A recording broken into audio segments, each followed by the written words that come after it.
Hello, hello. How's everyone doing today on this beautiful day? Love day, love day. Happy love day, everyone. I have been here entering my working zone, my editing zone. So today we will be working on Lightroom, entering the editing zone, which I love spending hours and hours on because that's just me. I really like the post-editing process. And today we're going to get to explore some of my favorites. So since we are exploring today photography, I thought I would select a series of landscapes and portraits because, of course, there's nothing more romantic than landscapes and portraits. So let's get into the mood. Bring in your coffee mug wherever you are at this hour and the time of the day that you're joining me from. Definitely say hello in the chat. We're live, so I'm going to be hanging out. So I was playing with this. I don't really know where I got it or for what reason, but I think it's important. This might be the announcement of the day. I think it's important to have things around the house that you can just play with, right? Or things that you can play with even better with your camera. I'm taking some good photos using this little handy prop. Just keep it right there. So I can see everyone from the Behance chat, and I can see the folks on YouTube. Hey Jeff, what's up Jeff? This is awesome. I love hanging out here, and today I wanted to take it easy, we're hanging out and I'm going to just jump on editing in a little bit. So take out some of the cool pictures that you have going on and bring them into Lightroom and jump into the editing zone with me. Yeah. All right. So before we do that, for those of you who may not know who I am, who is this person talking, I'm going to share with you a little bit about myself. Okay, so I am your visual mentor today. I love teaching. It's one of my favorite things that I've pursued in my career.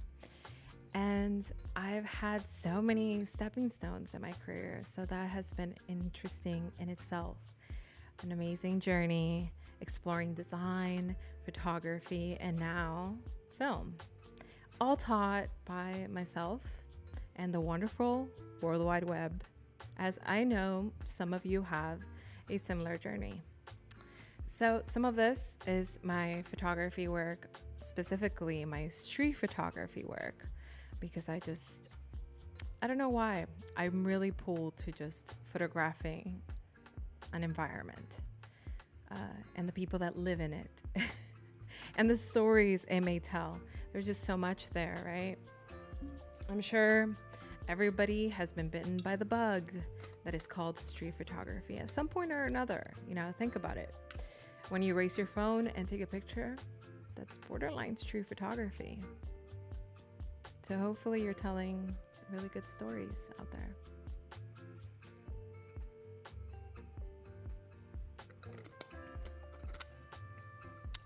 All right, so I have a little vibe going on.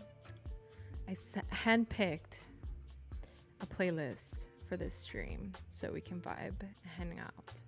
So let's jump in to show you some of the demonstrations of that prop. Actually, I recently have been venturing into portrait photography, and not just that of other people, but also my own. And I'm excited to see where that takes me. That's going to be a very interesting journey in itself. What cameras I choose, what moments I handpick that feel good to myself to do the self-photograph experience. It's a whole thing. So I'm excited about that. This is one that I started in December and I love it. Yeah, I really like it. So that's this little sphere. Do you see that? All right, folks, let's jump into Adobe Lightroom and officially enter the editing zone. So this is another photo where I took a prop with me. This was an actual event, so I wasn't just walking around with a giant sphere in my hand. This was fun. This was a lot of fun. Really good memories here. It reminds me a lot about what community really feels like. And this was just like months prior to, the big moment that happened in our lives. That feels like yesterday, right? It definitely feels to me like a really trippy photo. I chose to put it in the rotation of the sphere as opposed to the character or my friend in this case. So I like it. It's nice. Here we go. Landscapes and portraits. So I handpicked some of my favorite landscapes and some of the ones that made it. Quite honestly, I was like, this is nice. I really highly recommend that you revisit your photos because there's honestly nothing better than recognizing one, gosh, you have so many good moments already captured and it's so special. Like they require and need more attention. So I find myself doing that quite often, just revisiting some of your photos. And sometimes when you get really lucky, you find yourself a photo that you hadn't seen before. When folks were photographing primarily on film, I photograph film too, but this is digital. When you photograph on film, you find yourself maybe a roll of film that you have never developed. And it's so exciting. I find myself like this in my photo archives. So those tend to have some unknown backup that, well, it's not unknown. I'm much more organized than that. But there's a backup that maybe has an unknown photo that I have not discovered yet, that among the many I maybe put aside. But then I see it with new eyes when I revisit it. So I do this quite frequently. It's almost like a ritual now, and I really enjoy it. So I found some beautiful portraits and I found some beautiful landscapes, and at times a little bit of both, right? These are special moments. I mean, photographs have such a power to take you right back to that very moment. And luckily for me, each one of these means something. I think the only other thing that has that power is like a scent, right? Have you ever noticed that? You smell the beach and you just see the beach in your head, even if it's not. It's pretty cool that way. So I'm going to be editing maybe a landscape first. Let's see. Let's jump into, gosh, when I took this photo, that morning was absolutely gorgeous. And it was 360, all around. Which reminds me, I don't know if anybody has been able to do a demo for the Vision Pro, but I did. It's not my first time experiencing augmented reality, but that felt totally different. And I'm so curious about it, and my mind is going, whoa, whoa, whoa, this is amazing. I love technology, and I love art, and the in-between. I think that's my favorite part, the middle part of the cake, So let's jump on here. I am in Adobe Lightroom. I'm just chatting away.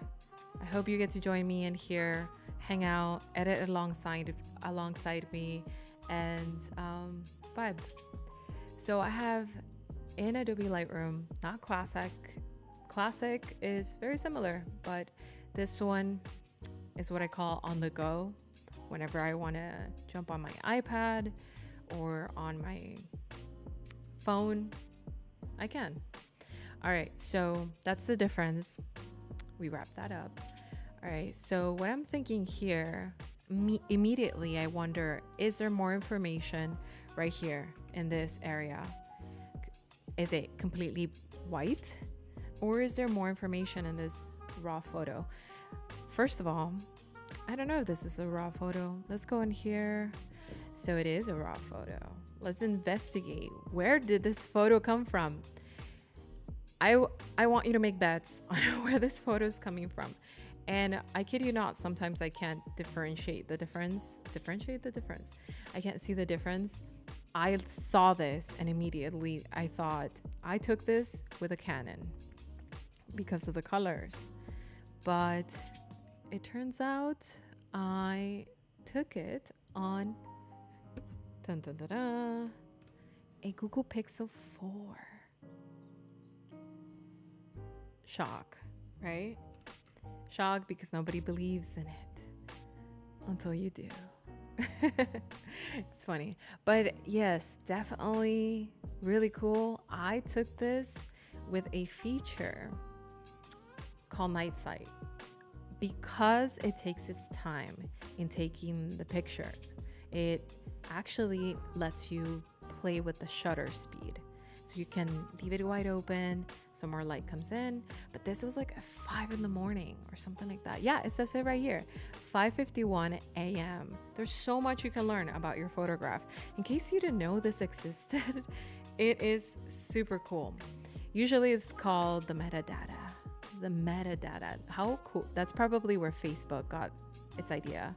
Meta. I think so. So here we are, Yucca Valley, California. And I love that it gives me this beautiful arrangement, the GPS, the coordinates. I usually add them to my designs afterwards just because I love them. They're such a special combination of numbers associated to your image. Who says math and visuals and art don't get along? I think they do. So Jeff says, Pixel, I knew it. Team Pixel, Jeff. Ooh, there you go. We have another Team Pixel in the chat. Yeah, I've had a Pixel for a very long time. So if your guess is that I took it with a camera or a phone, the phone is going to be a Pixel for a while there. Yeah, I really enjoy it. I like the interface. I have it right here. And I don't put a case on it. That's like such a disservice to your phone, in my opinion. In my humble opinion, of course.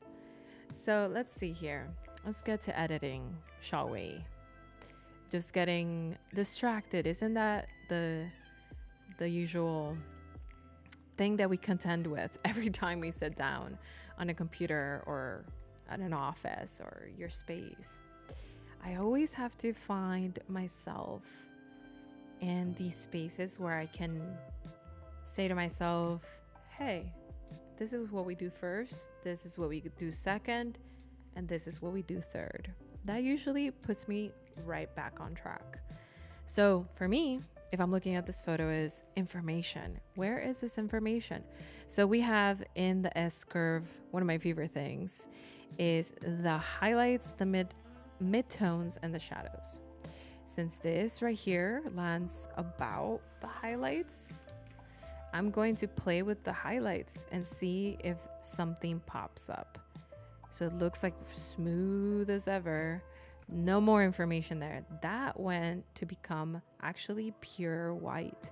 That's the edge here. That last one, these two last one right here, that is a shadow. And that is black. This is a shadow. This is a midtone. This is a highlight. And this is white. That is no information at all. Zero. Nilch, nada. No information at all. But sometimes, it's fine. This is a DNG file, and it's fine if it doesn't have any more information in the highlights. That's why it's a phone camera. So if you want some more of that kind of light pool, you need a DSLR. You need a digital camera. And this, nevertheless, looks beautiful, and I love it. And to be perfectly honest, I've already printed it. It's in my home. This is how much I like this photo. So I love editing, re-editing photos of my own because I find myself looking for a different thing, and maybe I find a new perspective. So I love playing here with the channels. The channels is one of my favorite things to use. If you create an S-curve across the board in the red, green, and blue shadows, blue channels, you're going to be able to see that color contrast, not just the highlight and shadow contrast. That's the big difference. That's why you want to use that. What's really fun, and how it gets really fun, it's when you decide to only use one or two instead of all three, right? So let me default this, double click, double click, double click. In fact, I think I can. So if I use two, that's the look.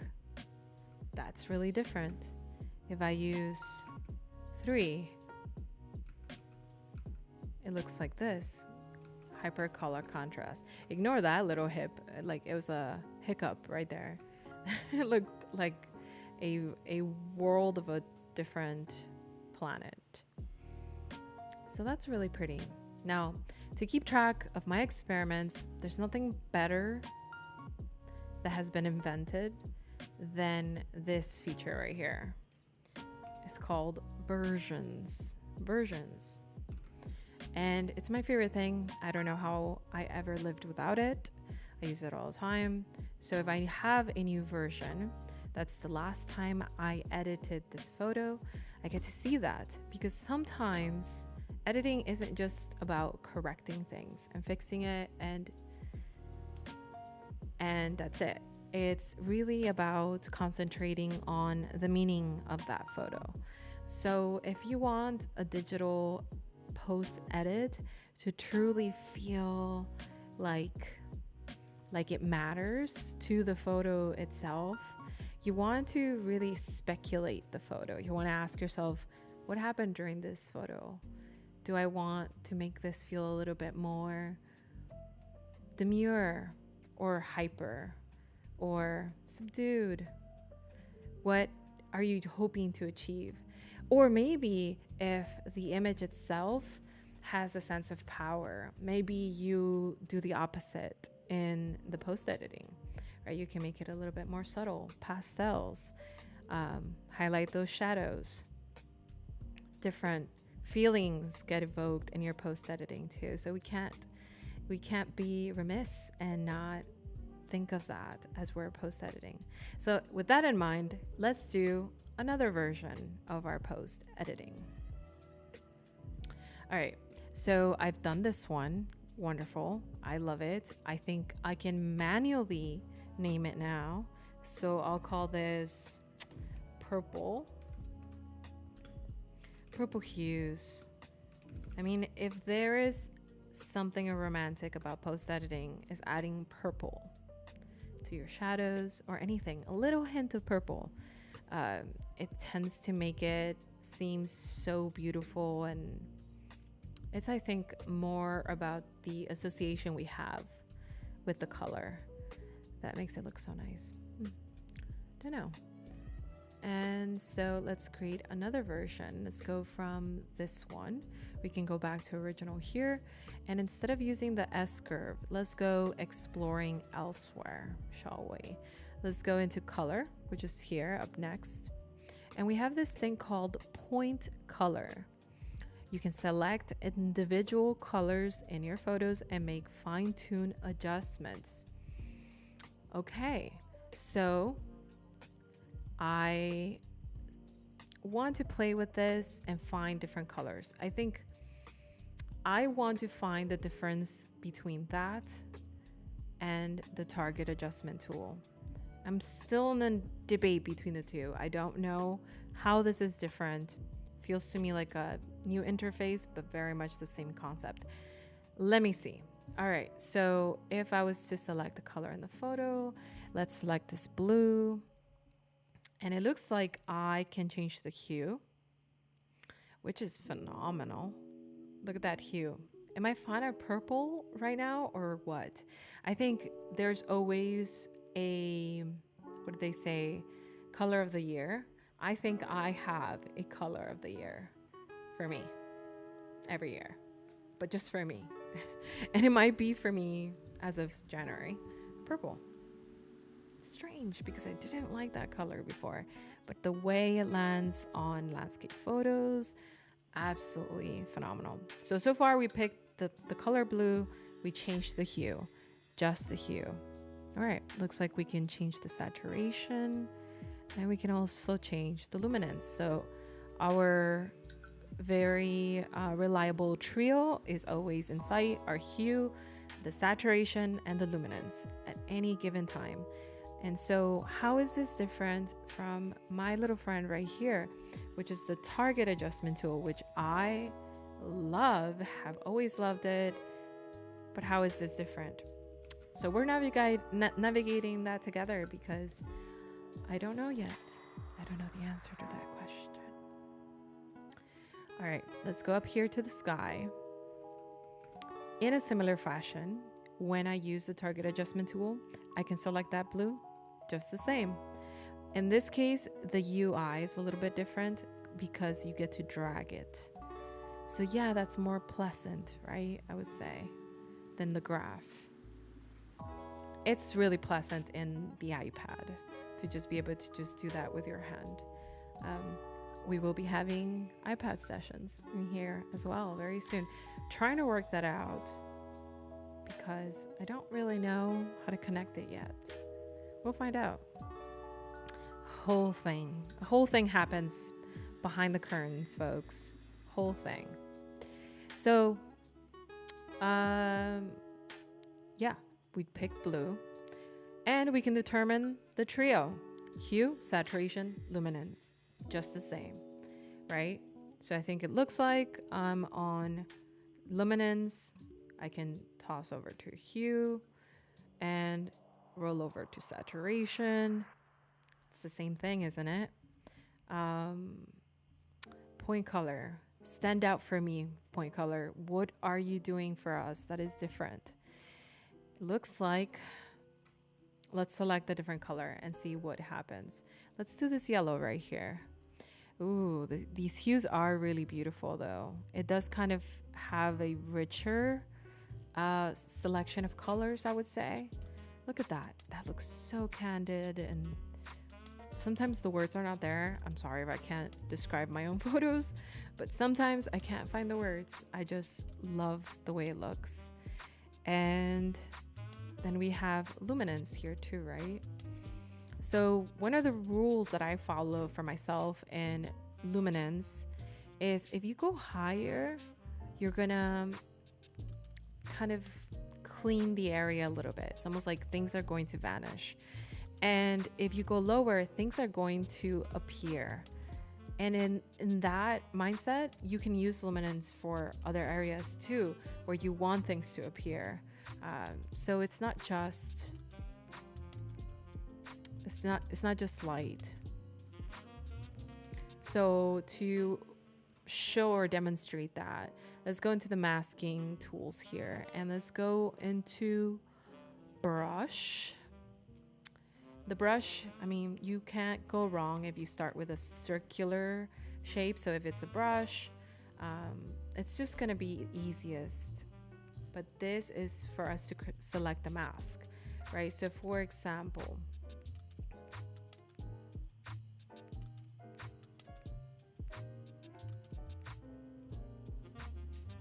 this is a good example. I'm thinking through it. All right, for example, here, let's say we do a quick line right here. Oh, select brush. Here you go. So you can see my selection right there. Nothing crazy. I'm just trying to see something. All right. So what I'm going to affect here is going to be particularly the luminance. That's what we're talking about. So if I go into my color again, ooh, it looks like we can affect also using point color in here, but not the target adjustment tool. And mind you, this panel right here is really different because it's it belongs to the mask and the mask alone, not affecting anything else. So let's select color. You have no choice but select that one, I guess, and change that. So we can create an entire new hue right here. Gosh, we can make this the rainbow color if we wanted to at this point by using this method, right? So let's do another brush. And what I can do is store brushes within brushes. Don't think I want to do that right now. Let's see how it impacts it, right? So let's hit add and add another brush. You can add other things too, by the way. So let's say I add it here. Okay, that's different. Let's see. Let's do it right next to it, right here. And you can see it right there when you hover over the thumbnail, that thumbnail. Okay, so we're storing it in there. We've got two inside of, do we?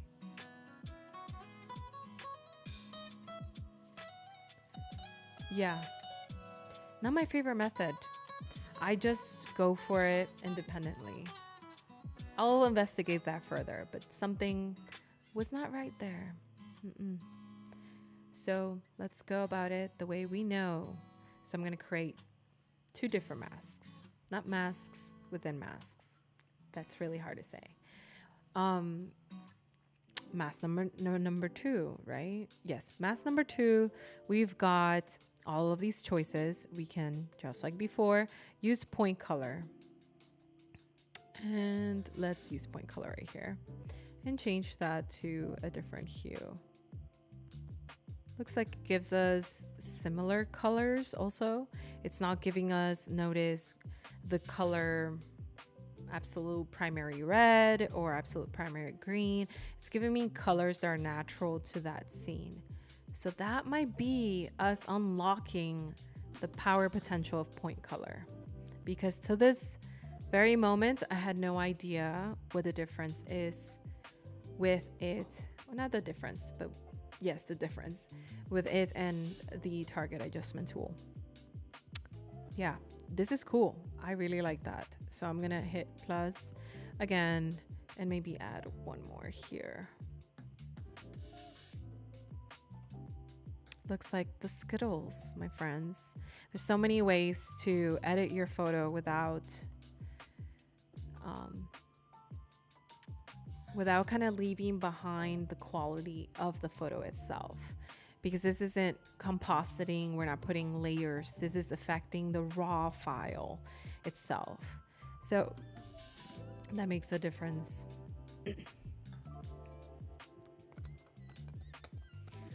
Oh, hi, Leah. Welcome, Leah from California.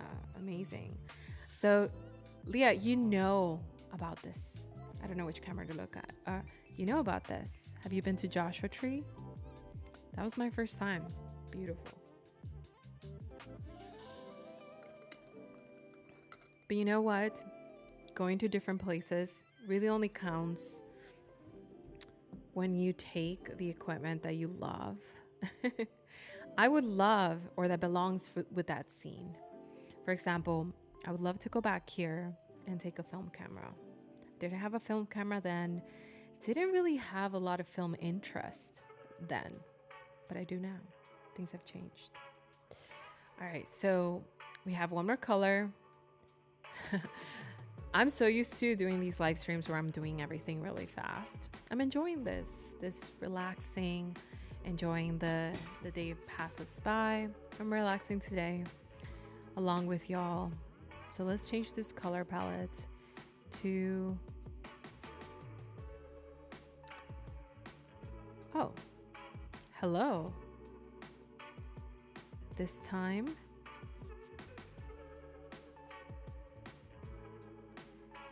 it gave me the color of the rainbow. That's different. Okay.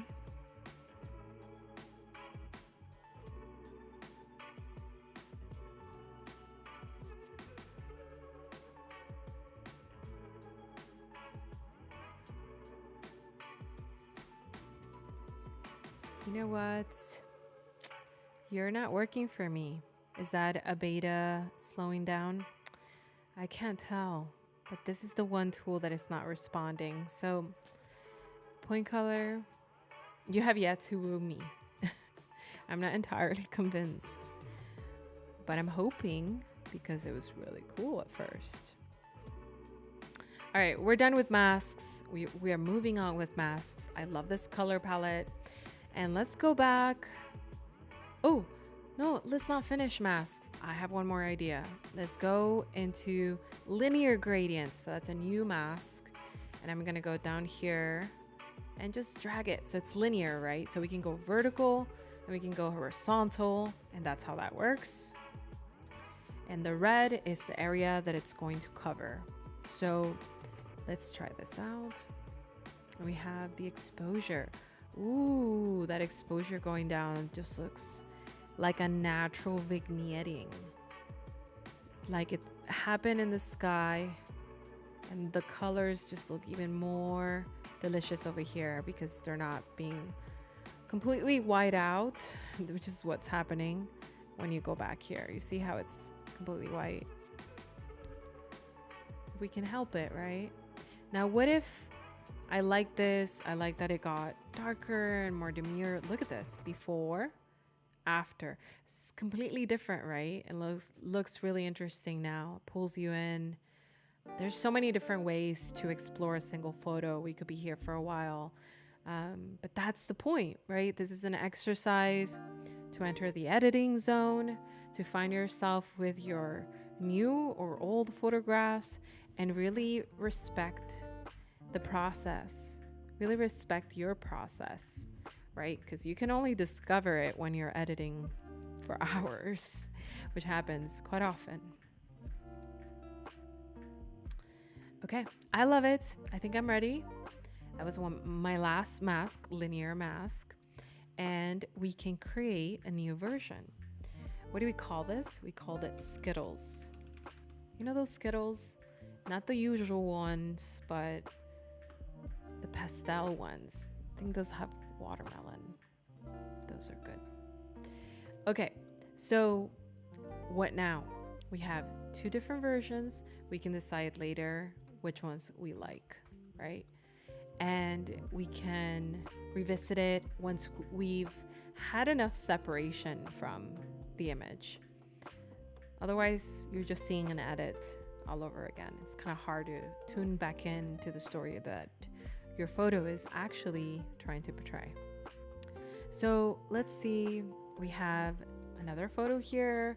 If y'all have any recommendations on the chat, if you see a little tiny thumbnail that really attracted you, let me know. We can go to San Francisco. We can go to South Beach. We can go to Texas. And some aerial footage, some aerial photographs that I took in San Francisco. These are drone footage.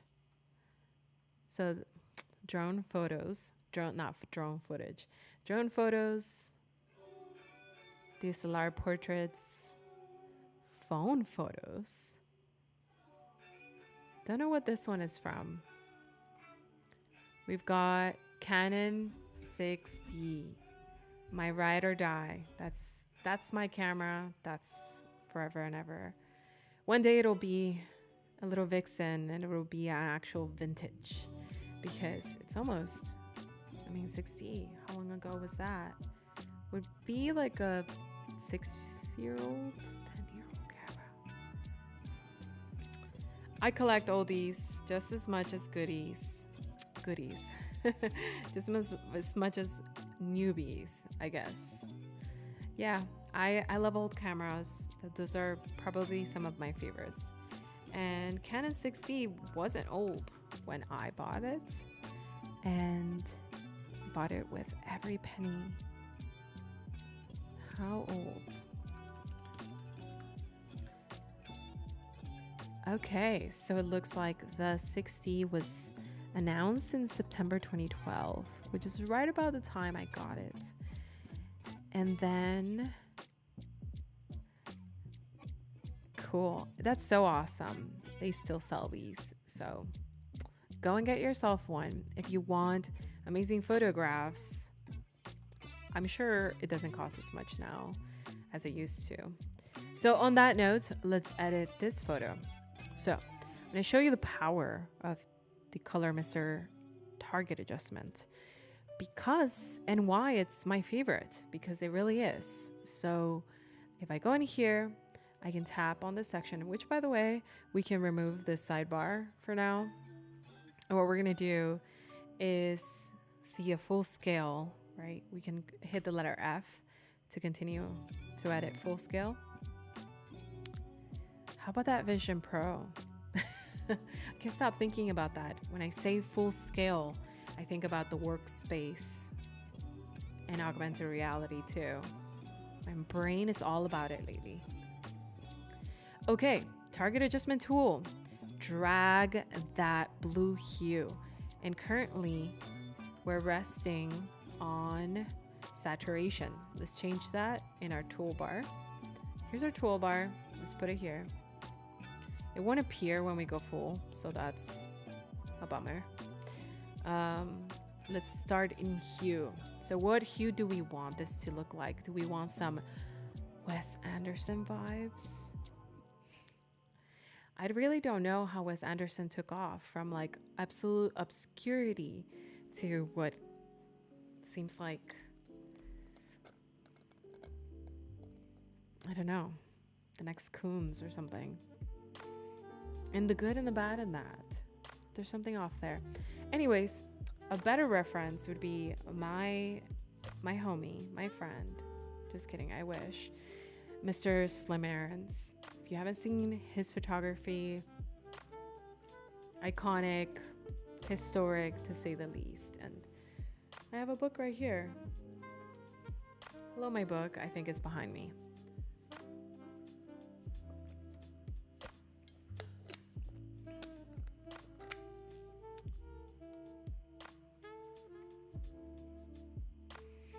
No, the last photo was not taken in Phoenix. It was taken in Joshua Tree. So back to this. Slim Aarons. Let's pull some Slim Aarons here to kind of show you what I mean. Some iconic Slim Aarons photographs. Oh, you know what? I'll do you one better. BRB.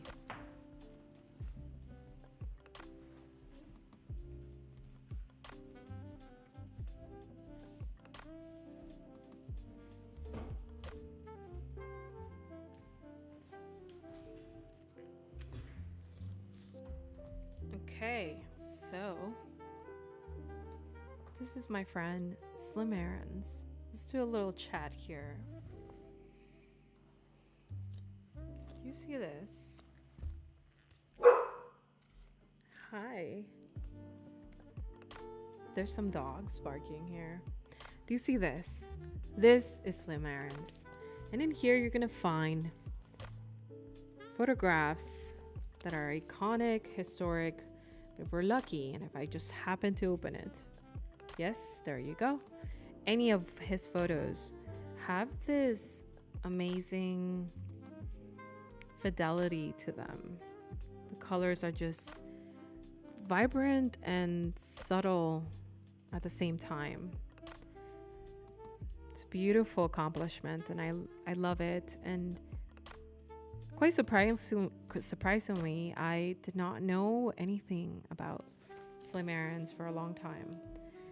And then I came across a beautiful print in one of the hotels I was photographing. And I remember saying, I don't know why, but I love this picture. And then someone told me, this is a slim errands. Don't know if it was an original, but ever since I realized I photograph like slim errands from time to time by accident. Have you ever found yourself being that? I always joke, I'm accidentally slim errands today. So let's put that away and try to edit this and that train of thought.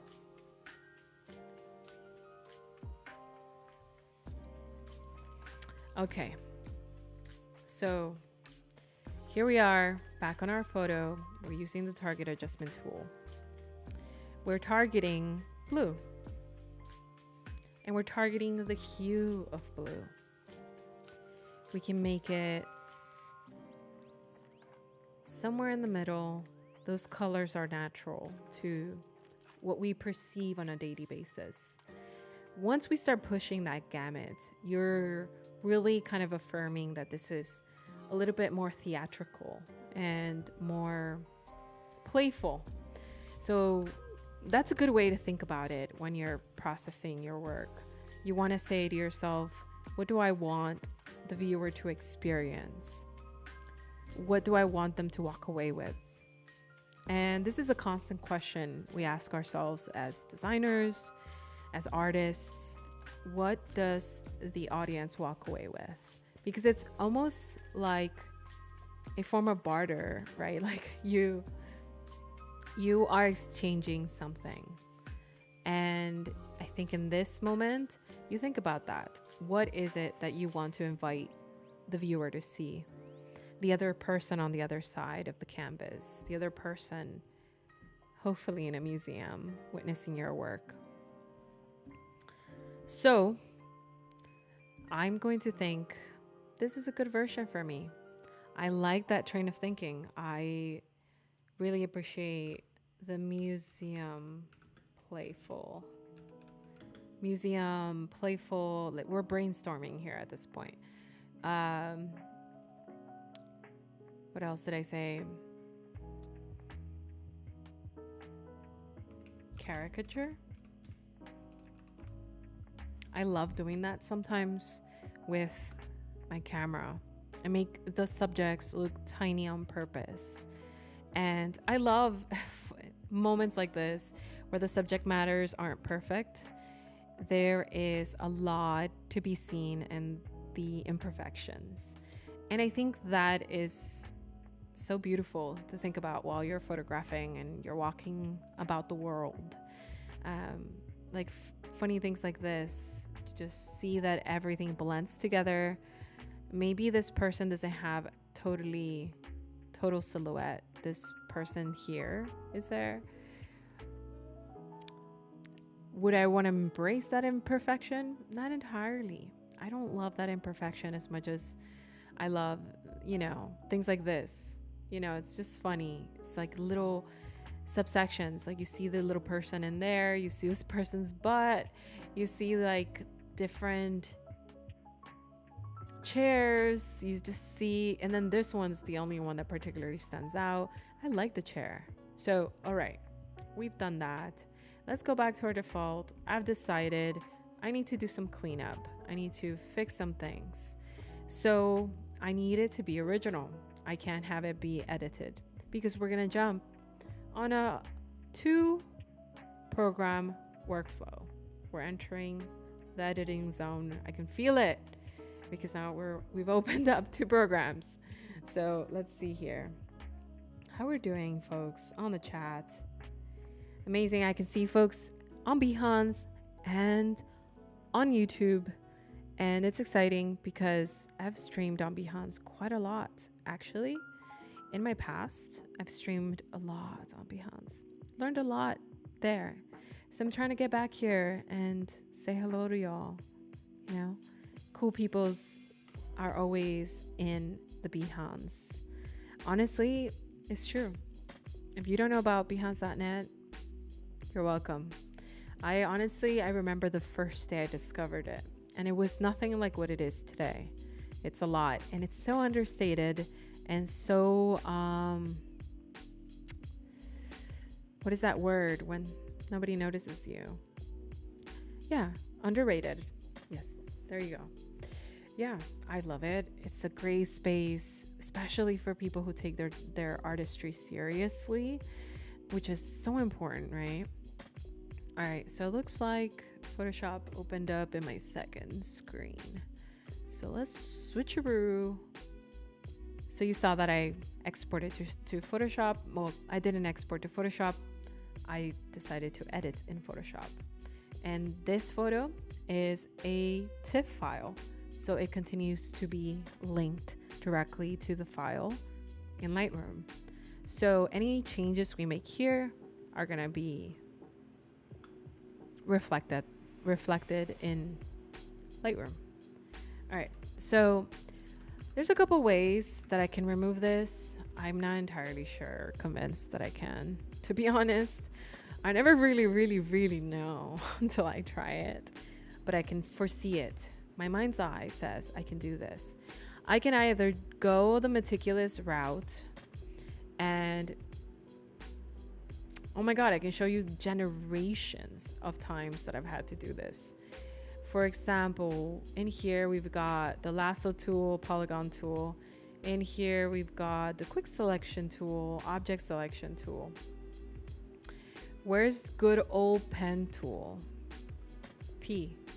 There you are. I don't know why it's all the way at the bottom. Anyways, folks, if you have any particular question. Oh, okay. So there you go. We have the pen tool. I can go the difficult route, use the pen tool, pretend like I know what is the shape of this person's foot. But oh my God, it's already taking me forever. Even though I know how to use the pen tool well, I feel like that's pretty meticulous and it's no fun. It would be accurate, that's for sure, if you took the time, if you zoom in. I'm using the lasso tool and praying. Oh, see what I mean? It's absolutely like, does anybody else feel like this about the lasso tool? It's like touch and go. And you just better hope I made a rather good selection, you know? All right, I made a rough selection. So what is that context clues for? Generative fill. I don't have to make a very perfect selection for generative fill. So I'm gonna give it a try. I'm gonna gamble it because it's always a gamble with generative fill. I can hold shift to add a little bit more on that selection because I'm pretty sure I'm selecting water there. There you go. And I have to select a little bit more. The rule with generative fill is select just a little bit more to give context. So we educate the generation that we're creating. All right. So where are you, generative fill? Here you are in my contextual bar. And I'm just going to hit generate because that usually removes or substitutes pixels. And that's what I want. So let's see how this works. Wow. Did this guy get better legs? This is so funny, but it did a wonderful job. I did not do this great of a selection and it was phenomenal. Now it's adding more things. It's like, here's a life raft. Anyways, the first one was impressive alone. And now we have our fella as a full complete silhouette. Oh my God, do I see something else here? Do I dare do it again? Maybe it's possible, you know? Nowadays, it doesn't take that long to make these grand changes. Just make sure you're selecting your main file when you do the generation. That's what you're referencing. Those are the pixels you want it to care about. So hit generate because we're removing without a prompt. So no need to be, poetic here. All right, there you go. Now we have a much better silhouette. There's nothing better than removing distractions from your photos. Your photos could be an A,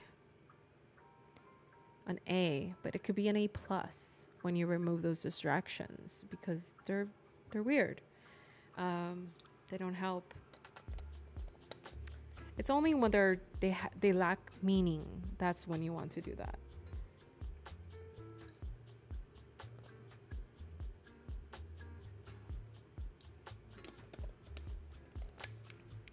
All right, how's everyone doing, folks? I'm gonna check the chat. Jeff says, taste the rainbow. Taste the rainbow indeed. All right, so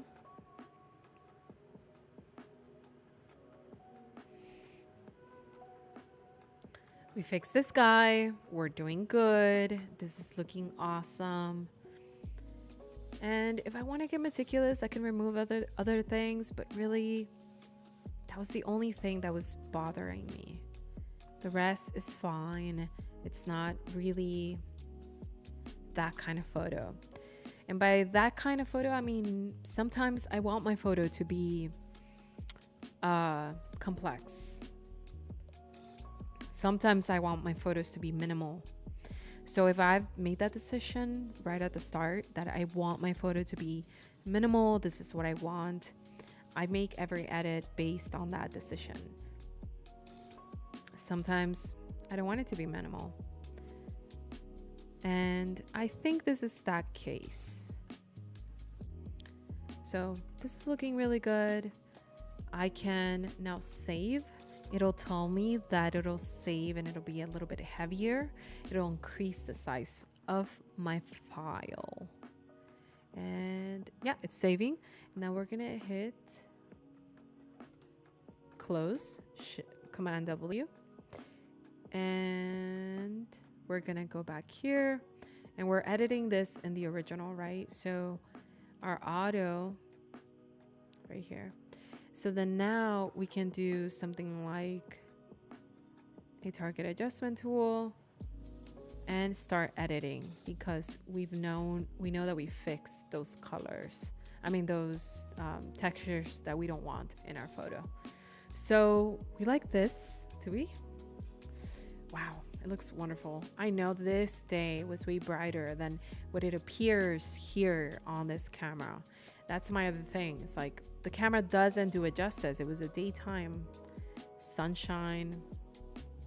You can tell by the shadows right at 1 o'clock, 12 o'clock maybe. Yeah, I think so. It's just one of those, the sun right above you. Looks great. So I'm gonna add a little bit of that back.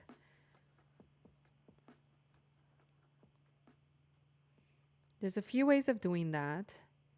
So I'm thinking color.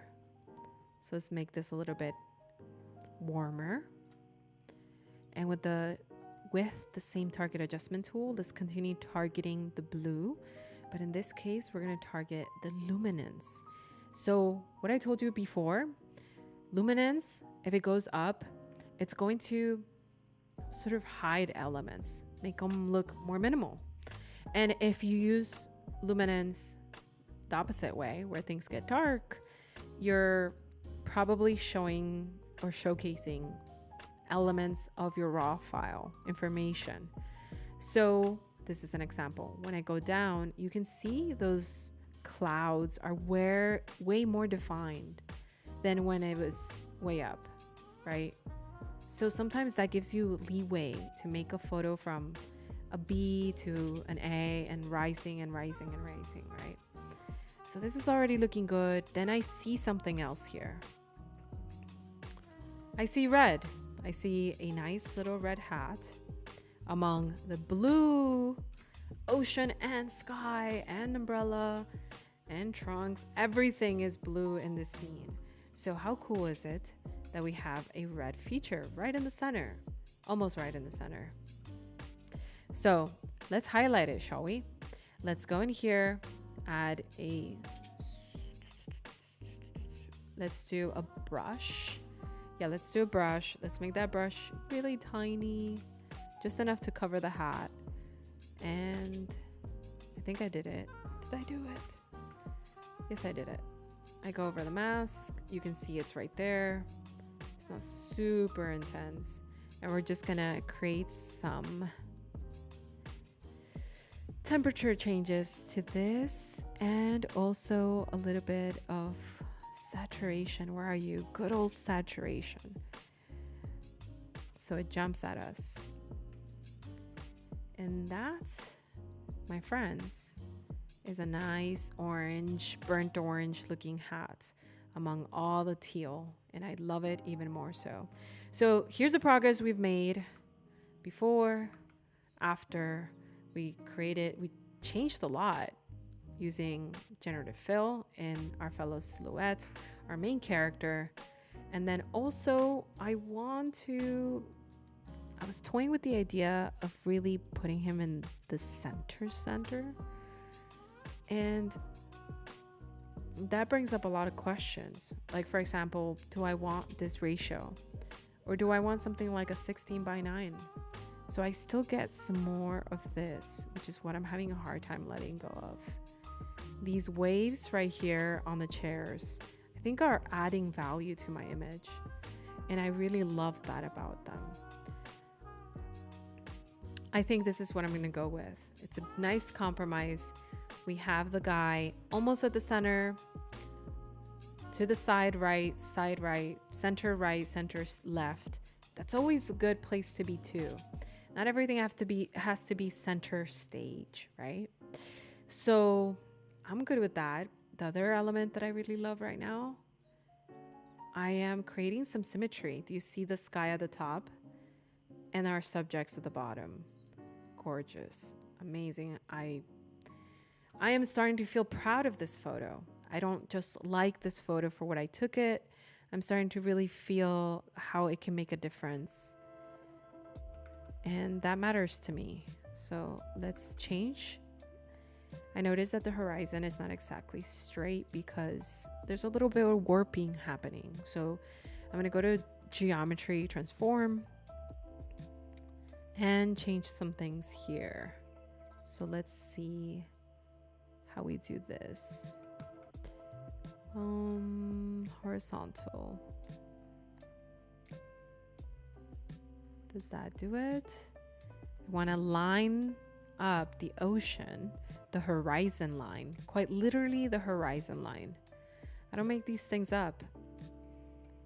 And just stretch it enough. Don't worry about it. The stretch is actually potentially what your camera's doing. Either makes it narrow or stretches it. So you doing this is not changing the authenticity of your image. It's not. It really isn't. Everything plays a role. The camera plays a role. The edit plays a role. Yeah.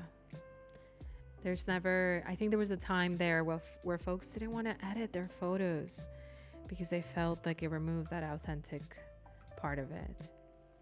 I argue that's the other way around. I love that. That's looking super good. Let's go to versions and call this version, do we dare? Final.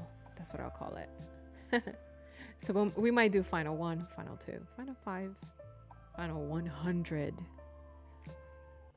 Gosh, the original's no longer here. Where are you, Miss Original? Is double click. I had to double click on my image and I'm going to find the original, which has this obstruction. Do you remember this obstruction? A thing of the past. The thing of the past. Now we don't need it. Now we improved it. That looks excellent. Let's do a final full frame for the folks on the seat in the back. I love it. It might not translate as bright on your screen, but it's fairly bright on mine. I'm going to say that I might have done a little bit of a hiccup here. Let's see. Double click. And, oh no. I usually like to edit all the way at the top of the display brightness. Gotta make sure that what I'm looking at is exactly what I'm looking at. And there's a lot that goes into that, to be honest. So if you don't have a good monitor, that's rough. That's for sure. So folks, I see over 100 people. Over 100 people. 101, 102, 103. Here on Behance. Hi, welcome everyone. Say hello in the chat. I want to know, what is your favorite thing about photography? Is it the cameras? Is it the post-editing process? Or is it the cameras? I know it's the cameras. It has to be the cameras.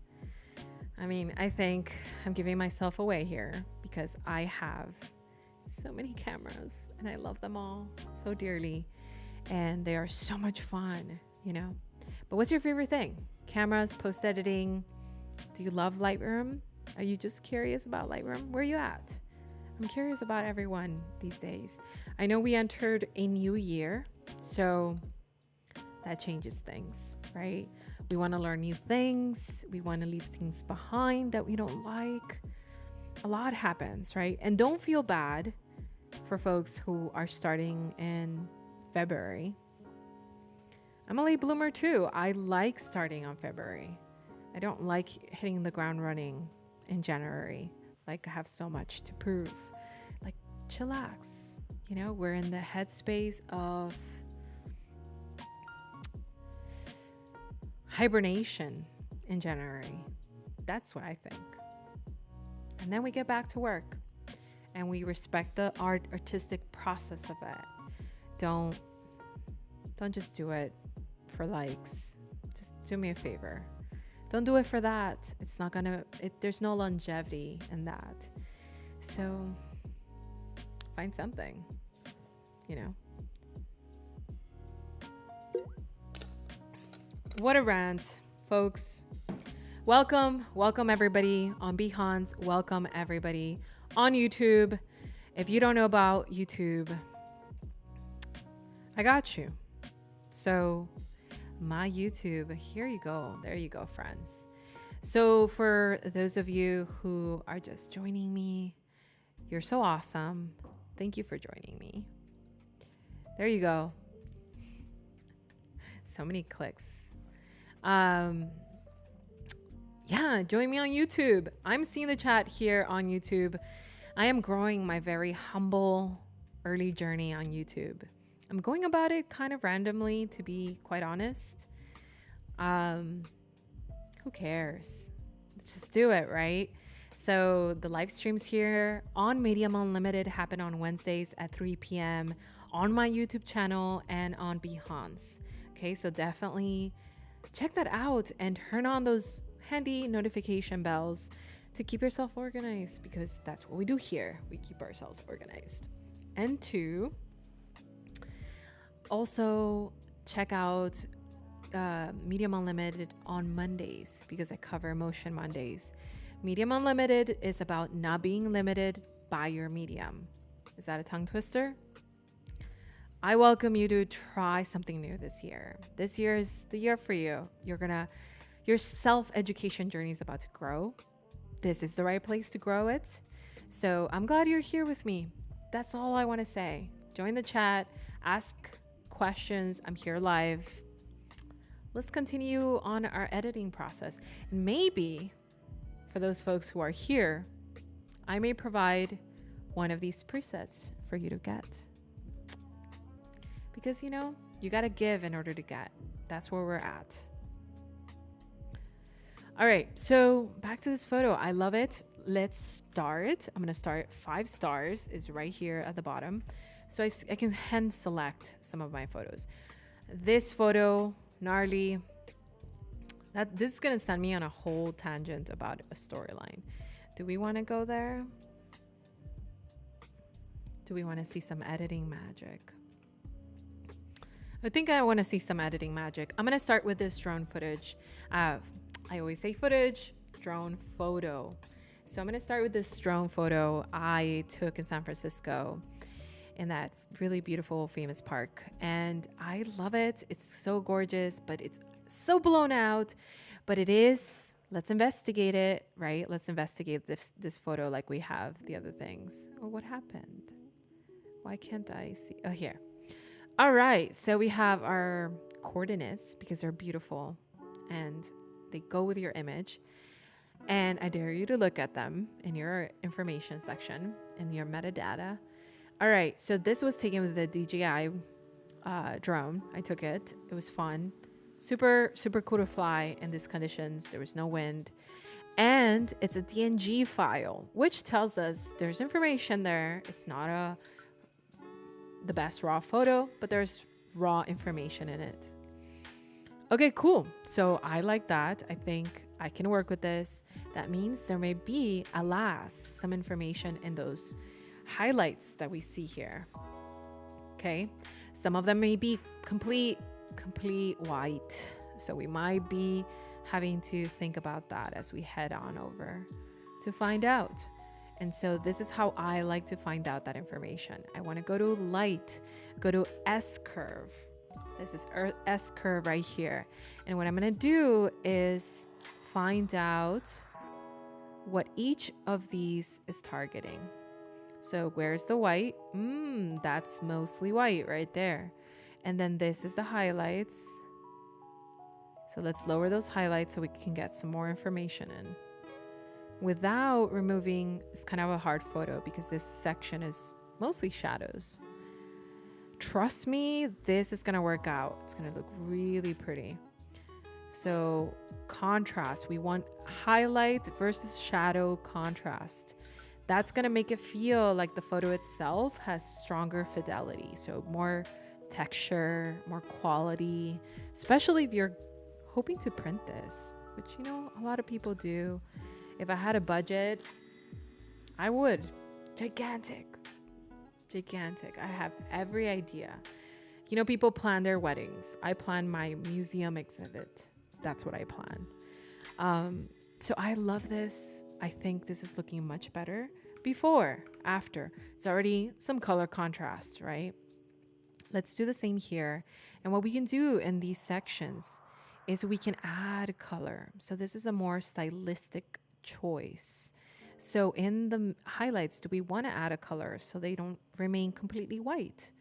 That might be helpful. It's a great way to kind of simulate a bit of the glow of a sunset, right? So then something like that. And this is going to add red as we race it towards the red channel into the shadows, because remember, highlights, midtones, shadows. So if you want that, we can. Otherwise, double click to undo that. So it only affected that top area. Let's go with the shadows and check out how we can also impact the highlights, midtones, and shadows. All right, so if I see that mostly I have green in my shadows here on my shade area. So what if I add more green? Do I want to add more green? Or do I want to kind of remove some of that, the opposite color being blue? Maybe that will give it more definition. And it does. You can see it there. It does. Look at this. So before and then after, just things have more definition. Yeah, albeit darker, but not everything is about dark or bright or hypersaturation. It's like the equivalent of make the logo bigger, right? Like it's okay. We're going to navigate the shadows and we're going to add some color to it. So they don't have to look dull. This section right here has a very complex name. Wait for it. Come on, my friend. Give me your name. The parametric curve. The parametric curve is very complicated, but it could be very, very rewarding.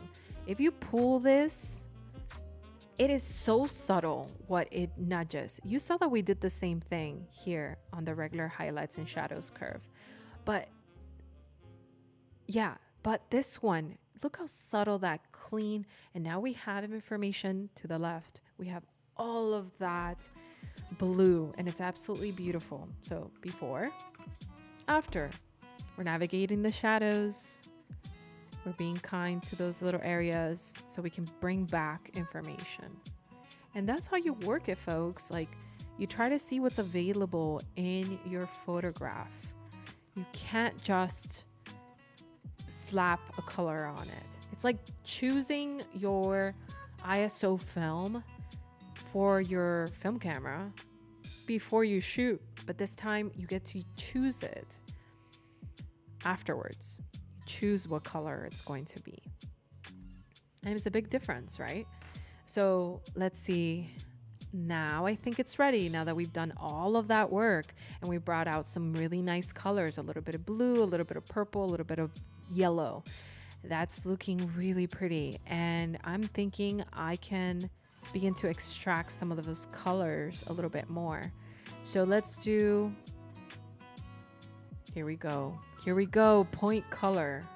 All right, let's do the point color here and determine what hue we want it to be. So let's shift that hue over to like the green side. That's looking really pretty.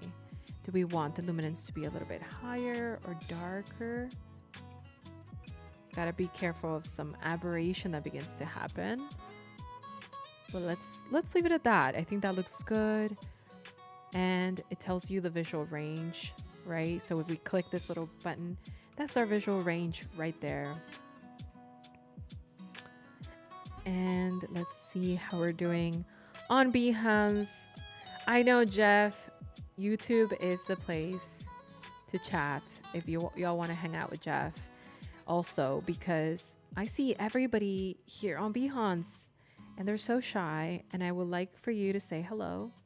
Say hello to me because I'm saying hello back, and I'm sending a big hug on today. Love Day for us here in America. Those folks of you who may not be in February 14 at all. Let me know where you're joining from. I think that's my big question here. I'm in Texas currently. That's where I'm at. So honestly, pretty blue skies here today. I have a really nice window here, so I get to see that the weather predictions.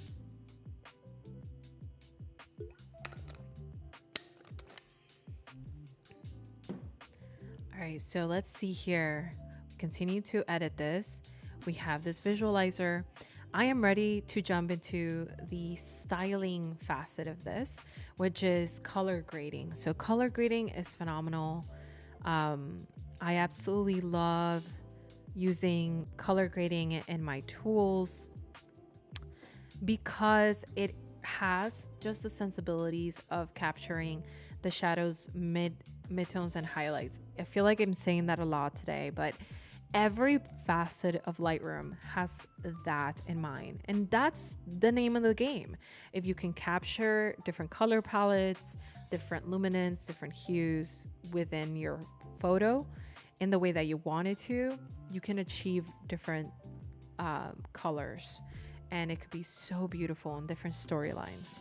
So let's go here into the color grading tool and see what is available. For us, we have under the shadows. If we jump into this viewpoint right here, we can see them more closely. We have the shadows. We can add a little bit of that purple hue that we've been talking about, or go a little bit further. And that's going to affect our lower thirds here. And you can see how that works. Maybe around there. I'm going for the warmth, right? We have a lot of blue in the sky. Let's do a little bit of the opposite here. And it's very subtle. The blending is going to help you make it look very much like it's one image. And then the balance is really interesting because it's still meddling with like shadows. So it makes it darker or makes it brighter this way. So I like that. That's looking good for me. There's a lot going on here. I think I want to style it further. I'm going to go into the masking tool and I'm going to add a linear gradient. And in here, I see already there's a light leak that happened right here on the edge. So I want to accentuate it by creating a bit of an exposure there. and making it a little bit warmer, creating some attention to it because it was there, it's just not as exaggerated. And that could be really an interesting element to look at.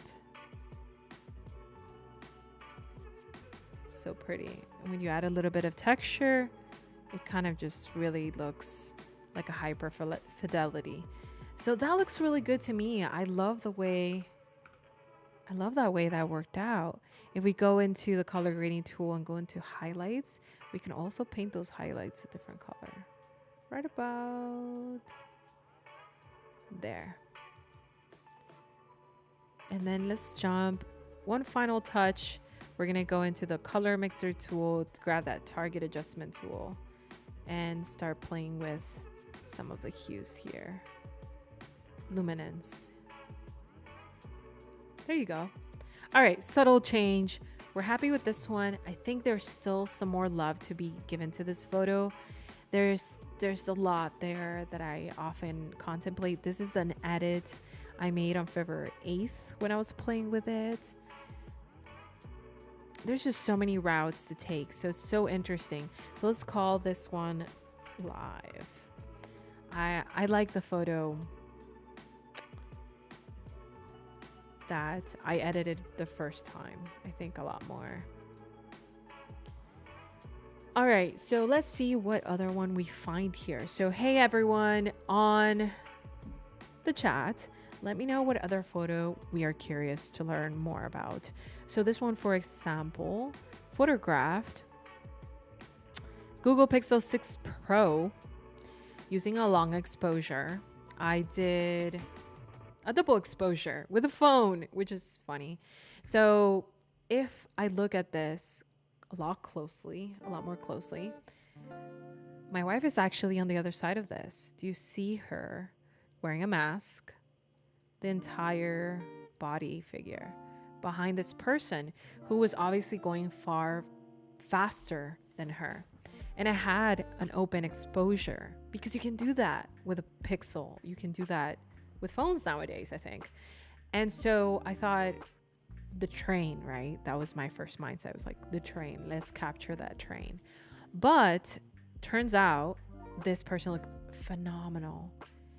And this long exposure, albeit, is muddled by the fact that there's some AI making some consensus in between it. It's an interesting thing to think about, but basically when you photograph this picture with a Google Pixel, in this case it was the 6 Pro, this one's the 8, when you have that long exposure, what happens is that the final decision after the photo has been taken is an AI, potentially Gemini's version of Google Pixel, deciding, oh, these are the most perfect ones that we took and put them together. And you can tell by the fact that it doesn't work in the same way as a manual DSLR works. If I put other elements here, it might take them out. And things like that happen. I don't know if you have a Pixel and you've experienced that, but I get the purpose of it. It wants the sharpest photo. But, you know, a true shutter speed doesn't have that. So I kind of wish it was like that. And at times I'm thankful for the meddling of the AI. So this is that photo. Should we edit it? This is New York City. We're in New York, United States. Super fun. It's a beautiful photo, to be honest. I love this photo. So I'm gonna call it consensus, and I'm gonna tell you right now, this is a difficult photo. It's not an easy photo by far. There is a lot of geometric distortion happening here. Don't know why. I think partially me holding it in a certain funny way. I don't know. But let's try to fix those lines so that they look closely to being straight. And we have to either do that or find a way to X them out. Like they're gonna have to be cropped out, removed because they're calling too much attention to themselves. And as you can see, I've moved so much in this version. What's cool about doing things like this in generative fill is that you will get a generation out here in this outer layer. So it continues to fill in those pixels.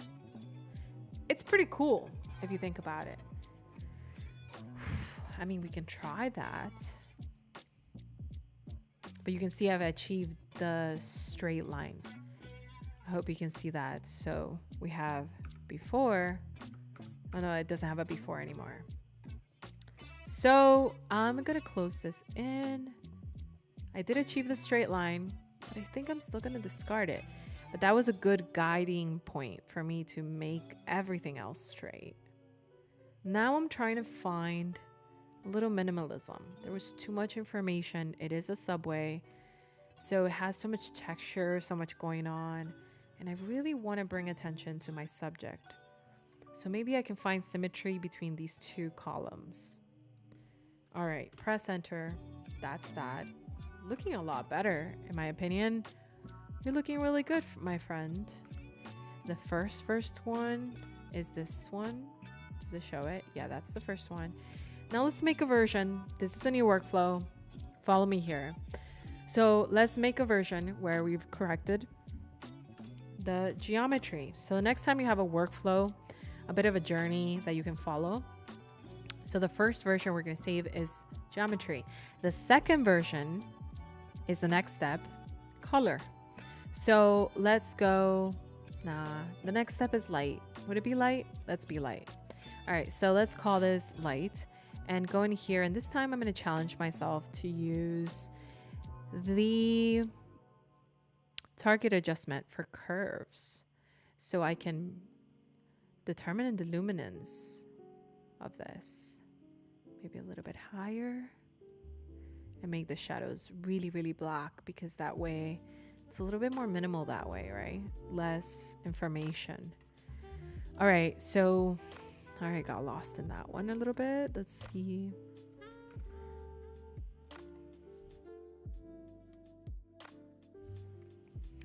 I think that looks way better. It is a strong contrast. I might regret that later, but it looked really good at the first hunch. There's not a lot of good texture in this image, so which makes me want to, and by the texture I mean like the fidelity of the image. It looks a little muddy. You can see it here, and it's a pixel 6 in the dark, and so it's understandable, right? But when that happens, it makes me want to go to effects. So we did the light thing. Let's follow this version and do now light. So that's another example. Did I save it? Light.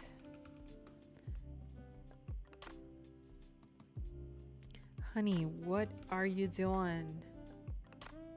Okay, whatevers. Geometry's done. Highlights are done. I mean, lights are done. Let's go into effects. Because of the fidelity, we want to be able to use a little bit of texture that is imposed afterwards, either lack thereof or some more. We can choose. Now, I do see that the center benefits from that texture being gone, and that gives me another idea. But first, I think I need to isolate. So we might do some nice grain in here, just looking really awesome. So that's an option. Don't know if you see the grain. But what if we use a masking tool and we use, I don't want an object selection. I want to use brush. Let's use the brush. Make a pretty giant circle to select this area. Ooh. Come on, you can do this. It takes up a lot of my bandwidth when I do that, it looks like. And